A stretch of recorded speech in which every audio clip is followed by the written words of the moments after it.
Ezekiel 5. Now, son of man, take a sharp sword and use it as a barber's razor to shave your head and your beard. Then take a set of scales and divide up the hair. When the days of your siege come to an end, burn a third of the hair inside the city. Take a third and strike it with the sword all around the city, and scatter a third to the wind, for I will pursue them with drawn sword. But take a few hairs and tuck them away in the folds of your garment. Again, take a few of these and throw them into the fire and burn them up.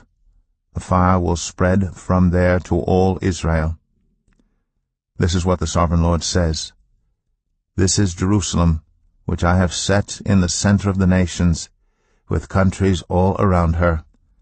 Yet in her wickedness she has rebelled against my laws and decrees more than the nations and countries around her. She has rejected my laws and has not followed my decrees. Therefore this is what the Sovereign Lord says. You have been more unruly than the nations around you and have not followed my decrees or kept my laws. You have not even conformed to the standards of the nations around you. Therefore this is what the Sovereign Lord says. I myself am against you, Jerusalem, and I will inflict punishment on you in the sight of the nations because of all your detestable idols. I will do to you what I have never done before and will never do again. Therefore in your midst parents will eat their children, and children will eat their parents. I will inflict punishment on you and will scatter all your survivors to the winds. Therefore, as surely as I live, declares the Sovereign Lord, because you have defiled my sanctuary with all your vile images and detestable practices, I myself will shave you. I will not look on you with pity or spare you. A third of your people will die of the plague or perish by famine inside you. A third will fall by the sword outside your walls. And a third I will scatter to the winds and pursue with drawn sword.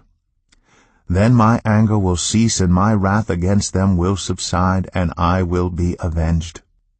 And when I have spent my wrath on them, they will know that I, the Lord, have spoken in my zeal. I will make you a ruin and a reproach among the nations around you in the sight of all who pass by.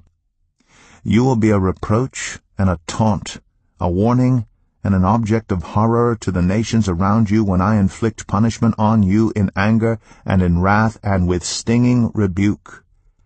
I, the Lord, have spoken.